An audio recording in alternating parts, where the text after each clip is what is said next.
Elis Roberts. Dim clymblaid rhwng Plaid Cymru a'r ceidwadwyr na'r Blaid Lafur. Dyna ddewid Adam Price i'r aelodau pe bain ennill yr ornest am arweinyddiaeth y blaid. Wel, mae Mr Price wedi dweud wrth Newyddion Now fod y blaid wedi aros yn yr unfan o dan arweiniad Leanne Wood gan beidio siarad digon am annibyniaeth. Bu'n sgwrsio a'n prif ahebydd ni, Aled Ap Dafydd. Fore a nos, Sadwn a Sul, mae hi'n ddi-stop mewn ras arweinyddiaeth. Yda? Dros baned ar benwythnos, roedd Adam Price yn mynd ati i ledaenu'r Efengil.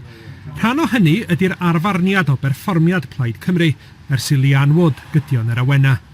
Mae rhaid i'r blaid ennill, ac ar un o bryd, dyn ni ddim ar y trac cywir ar gyfer sicrhau y fuddugoliaeth yna, sydd yn bwysig nid yn unig i'r blaid, ond yn bwysig i Gymru gyfan. Felly mae rhaid i ni newid ger, shifto, wi'n credu, ffocysu ar lwyddiant ac a ni ysgogi pobl, ysbrydoli nhw gyda gweledigaeth glir. Dyna math o beth sydd wedi mynd ar goll yng Ngwleidyddiaeth Cymru, a dyd y gwir.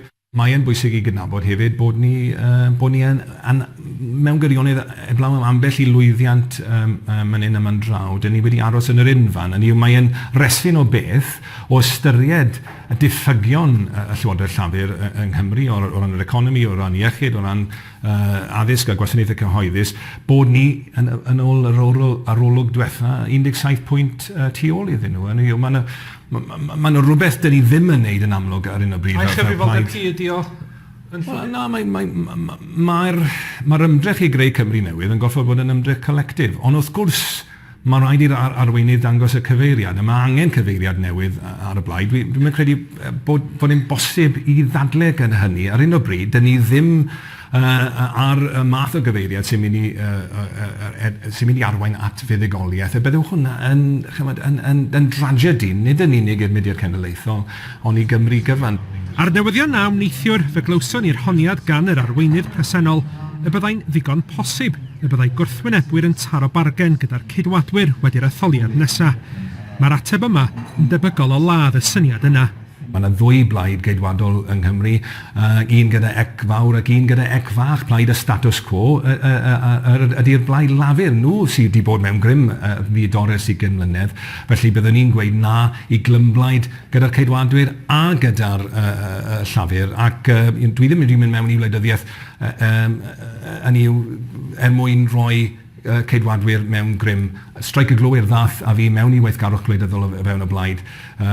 Wy'n credu bod unrhyw un yn derbyn na dyna yw arfeliad. Felly yn ddiffiant wedi etholiad 2021 na i glymblaid gyda llafur a'r ceidwadwyr. Byddwn ni'n chwilio fandad cyn yr etholiad yn glir gyda'r aelodau sydd yn gweud na i glymblaid gyda'r ceidwadwyr a gyda'r blaid lafur. Mae rhaid gweud na i'r ddau.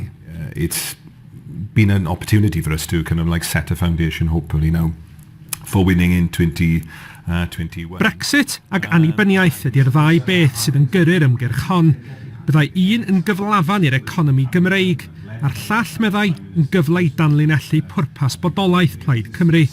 Felly pam yr amharodrwydd diweddar i roi Cymru rydd ar flaen yr agenda?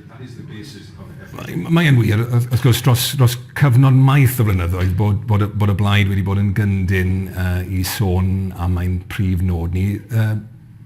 Digwydd ers y 70au a dyddiau Gwynfor Evans, lle oedden ni ddim yn defnyddio'r term annibyniaeth, ond hunan-lywodraeth ac yn y blaen. A dwi'n credu bod hwnna wedi bod yn gamgymeriad strategol oherwydd diwedd y dydd, beth yw pwrpas Plaid Cymru? Mae pobl, wrth gwrs, yn mynd i ofyn y cwestiwn yn eu meddyliau nhw eu hunain.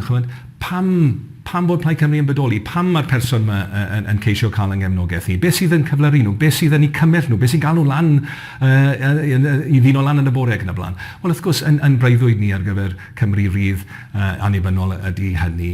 Dyn y syniadau ydy Adam Price. Y peth cyntaf bydda fo'n i'w wneud bydda sefydlu uned ymgyrchu cenedlaethol i'r blaid. Ond ydy'r meddyliwr mawr yn cwympo ar unrhyw feia. Be di'ch gwendid mwyaf chi? Dwi'n meddwl I bob cryfder mae yna wendid, a fel arfer, ochr arall y geinio gyda nhw, felly dwi yn berson creadigol iawn, a mae hwnna'n golygu weithiau bod fi'n treulio lot o amser yn ymhen fy hun, yn y meddwl fy hun, ac wrth gwrs mae rhaid i wleidydd hefyd gwrando. Mae rhaid, un peth ydy cael gweledigaeth, mae pobl yn edrych am arweiniad, ond wrth gwrs mae rhaid i'r gweledigaeth yna gwreiddio hefyd yn dweud, a mae rhaid i chi fynd â phobl gyda chi, a mae hwnna yn golygu gwrando. Llywelyn, Owain Lawgoch, Owain Glyndŵr, Adam Price. Yn ei dydd, pob un wedi cael ei galw'n fab darogan. Mae hi wedi bod yn rhan o chwedloniaeth Plaid Cymru y byddaf o'n codi i'r brig. I wneud hynny, mae rhaid diorseddu un o'i gyfeillion agosa.